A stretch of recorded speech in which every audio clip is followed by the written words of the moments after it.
Some conflicts are just battles, but others define the future of the world. So let's dive into the story of the Greco-Persian Wars. This was a clash that pitted a colossal empire against just a few defiant city-states, and in doing so, it really did shape the course of Western civilization. I mean, just look at the matchup. On one side, you've got the Persian Empire, the undisputed heavyweight champion of the ancient world. It was huge, it was unified, centrally controlled, and its power was all about its massive land armies. And on the other side, the Greeks, a scattered collection of small, fiercely independent, and, let's be honest, often bickering city-states. It looked like an impossible fight. You'd think there was no way these tiny states could stand up to this vast Eastern Empire. So how did this massive showdown even begin? Well, it didn't start in mainland Greece. It actually kicked off on the eastern edge, in a region called Ionia, what we now call the coast of Turkey. You see, Greek cities there had fallen under Persian rule, and they really weren't happy about it. So they revolted, and that revolt lit the fuse for a much, much bigger war. And this right here, this is the moment where one decision changes everything. The city of Athens, trying to show some solidarity, sent just 20 ships to help the rebels. 20. To Athens, it was a small gesture for their cousins across the sea. But to the Persian emperor Darius, it was a massive, unforgivable insult. That tiny fleet was enough to bring the full might of his vengeful empire crashing down on Europe. And that brings us to the first great test. The Persian response was swift, and it was brutal. An invasion force sailed across the Aegean and landed on the shores of Attica itself, just a few miles from Athens. The goal was pretty simple: teach this upstart city a lesson it would never forget.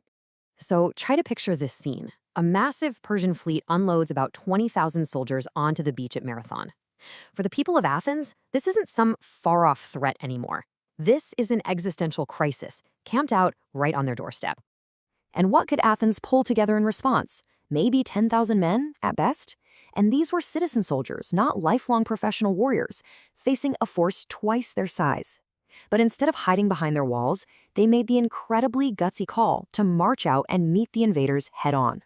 Now their general, a guy named Miltiades, had an absolutely brilliant plan. He used the terrain to his advantage, blocking the road to Athens. And when the battle finally kicked off, the Athenians did something that sounds insane. They charged, at a full run, straight into a storm of Persian arrows. They had to close the distance so their long spears could get past the Persian bows and swords. By attacking the flanks, their smaller force actually managed to wrap around and completely shatter the larger Persian army. The result was, frankly, unbelievable. This chart just shows you how effective that strategy was. The Persians lost over 6,000 men, and the Athenians, they lost less than 200. It was a stunning, completely lopsided victory that sent shockwaves across the entire ancient world. The Athenians honored their fallen as true heroes.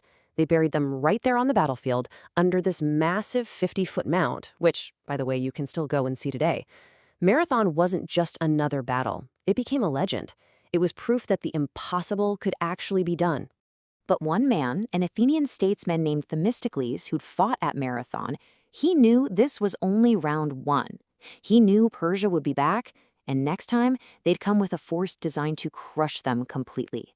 Athens had about 10 years to get ready for a Titan's revenge.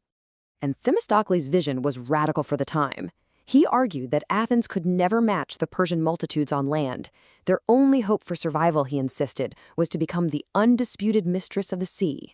He somehow convinced his fellow citizens to pour all their resources into building a massive fleet of warships.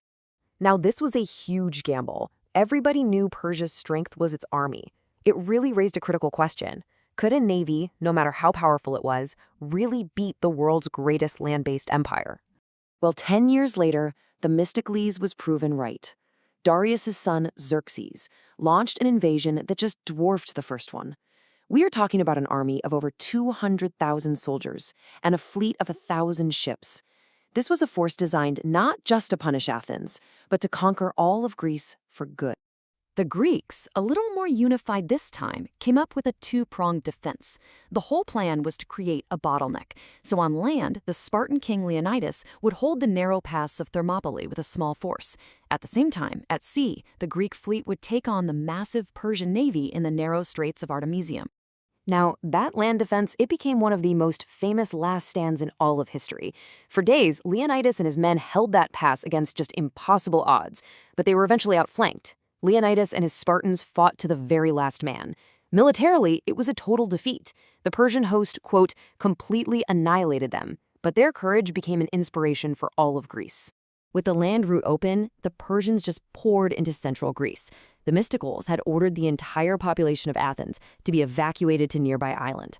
All they could do was watch as the invaders put their entire city to the torch. Can you imagine seeing the smoke and flames rising from the Acropolis, knowing your home, everything you have, is being reduced to ashes? I mean, the stakes could not have been higher.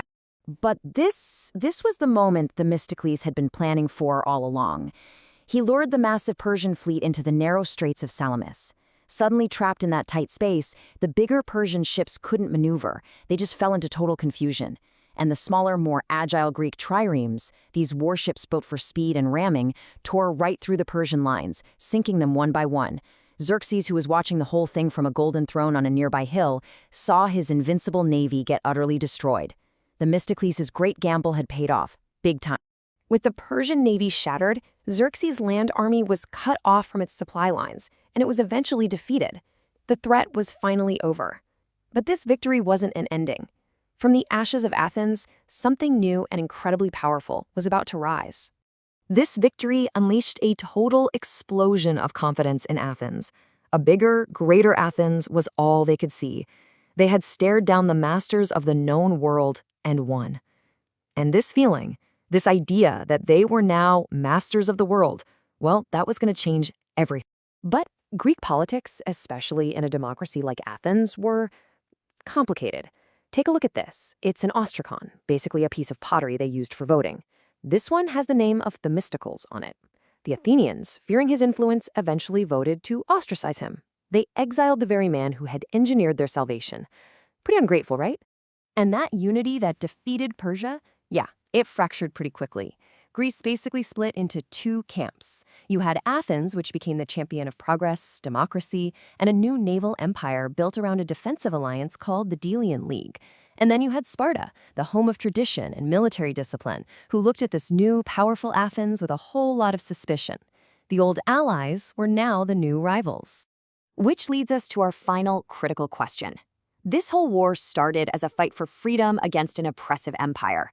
But in the aftermath, Athens used its powerful navy to dominate its own allies, turning that defensive league into, well, an Athenian empire.